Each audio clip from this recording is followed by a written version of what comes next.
আপনজনকে ফেলে কবরে যেতে হবে, স্বামীকে ফেলে কবরে যেতে হবে, স্ত্রীকে ফেলে কবরে যেতে হবে, সন্তানকে ফেলে কবরে যেতে হবে, মা বাবাকে ফেলে কবরে যেতে হবে, সবাইকে ফেলে কবরে যেতে হবে। দ্বিতীয় কোনো অপশন তো আমাদেরকে নেই। সুতরাং আমাদের তো মেনে নেওয়া ছাড়া দ্বিতীয় কোনো রাস্তা নেই। তাহলে যদি মেনে নিতে হয়, মানাটাকে মানতে হয়, বাস্তবতা স্বীকার করতে হয়, কবরে যদি থাকতে হয়, তাহলে সে কবরে শান্তি দিতে পারেন তো পারেন কে?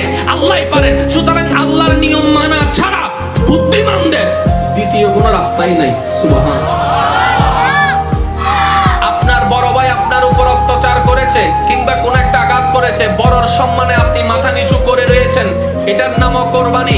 আপনার দুই ভাইয়ের দ্বন্দ্ব হয়েছে হালকা 1 ইঞ্চি জায়গার জন্য, আপনি রাইটে থাকার পরও ঝগড়া না হওয়ার জন্য ছেড়ে দিয়েছেন, এটাও কোরবানি। প্রত্যেকটা কথা নোট করবেন।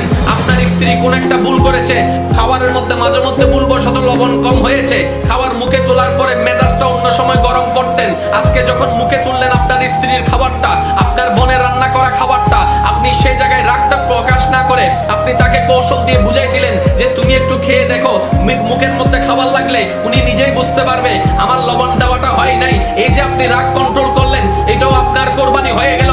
রাস্তা দিয়ে হেঁটে যাচ্ছেন, অন্য সুন্দরী নারী চোখে পড়লো, চোখে পড়ার সাথে সাথে চোখটাকে নিচে নামাই ফেললেন, এটাও আপনার কোরবানি হয়ে গেল।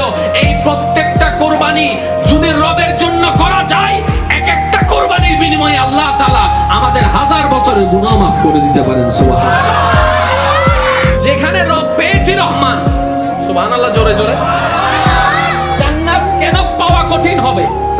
রব পেয়েছি যেখানে রহমানুর রহিম, নবী পেয়েছি যেখানে রাহমাতুল লিল আলামিন, কিতাব পেয়েছি যেখানে কোরআনুল আযীম, ইসলাম পেয়েছি যেখানে ইন্নাদ দীনা ইনদাল্লাহিল ইসলাম, যেখানে পেয়েছি নামাজের মতো আফজালুল ইবাদত, যেখানে পেয়েছি লা ইলাহা ইল্লাল্লাহর মতো আফজালুল জিকির, যেই ধর্মের মধ্যে মুস্কি হাসলেও সওয়াব লেখা হয়। আরেকটু জোরে বলতে হবে সুবহানাল্লাহ।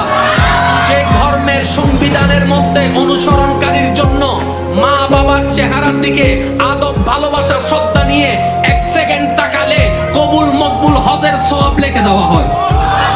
যে ধর্মের মধ্যে পথ চলার পথে কোন একটা মানুষ কষ্টে আছে, কোন ব্যানগাড়িওয়ালা ভারী বোঝা টানতে পারছে না, আপনি শুধু আপনার হোন্ডা দিয়ে, চলন্ত হোন্ডা দিয়ে তাকে একটু সহযোগিতা করলেন, কিংবা পথ চলার পথে হাতটা দিয়ে একটু ঠেলে দিলেন, আপনার আমলনামায় সওয়াব লেখা হয়ে গেল।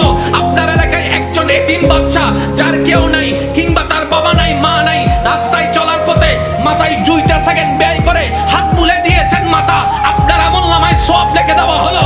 চিনেন না, জানেন না, 1 সেকেন্ড ব্যয় করে শুধু বললেন আসসালামু আলাইকুম, আপনার আমলনামায় সওয়াব লিখে দেওয়া হলো। একটা কষ্টদায়ক কাটা রাস্তা থেকে সরাই ফেললেন, আপনার সদকায়ে জারিয়ার সওয়াব দেওয়া হলো। যে ধর্মের আপ টু বটম প্রত্যেকটা কর্মে কর্মে সওয়াব আর সওয়াব। কেমন সওয়াব? মুসলমান যদি নবীর সুন্নাত মোতাবেক খাইতে জানে, খাওয়াটাও সওয়াব, ঘুমাইতে জানে, ঘুমাইটাও সওয়াব। সুবহানাল্লাহ। এমন একটা ধর্ম আল্লাহ পাক আমাদেরকে দান করেছেন, এত সুন্দর সিস্টেম। মুস্কি হাসলেও দেয় সওয়াব,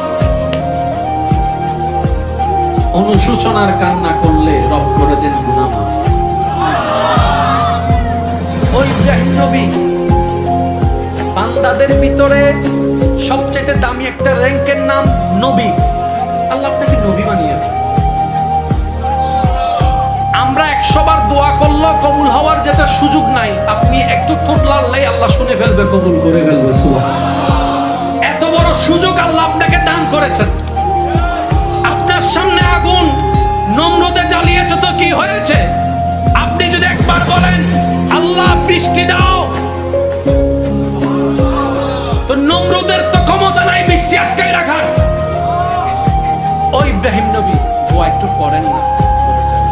কেন করবেন না আপনি?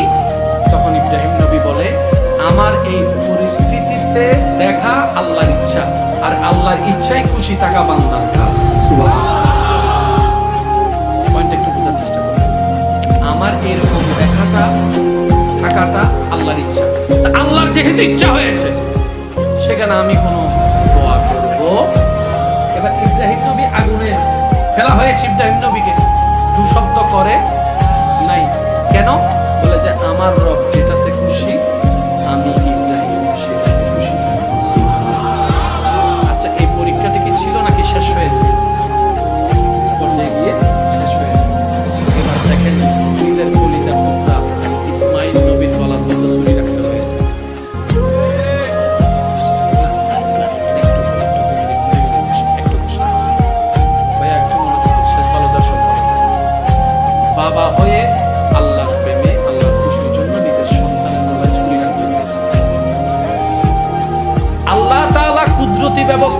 ইসমাইল নবীর জায়গায় দুব্বা রেখে দিয়েছেন, এটা আল্লাহর শান। কিন্তু উনি আল্লাহর প্রেমে ছুরি রেখেছেন তো, ছুরি রেখেছেন তো। ও ইব্রাহিম নবী ছুরি রাখলেন কেন সন্তানের গলায়? বলে যে সন্তান তো আমি পাইনি, রব দিয়েছেন। আমি তো বাপ হই নাই, রব আমাকে বাপ বানিয়েছেন। তো সুতরাং রবের চাওয়ার সামনে নিজের কোনো চাওয়ার অস্তিত্ব নাই। কি শিখা গেল? যে বান্দা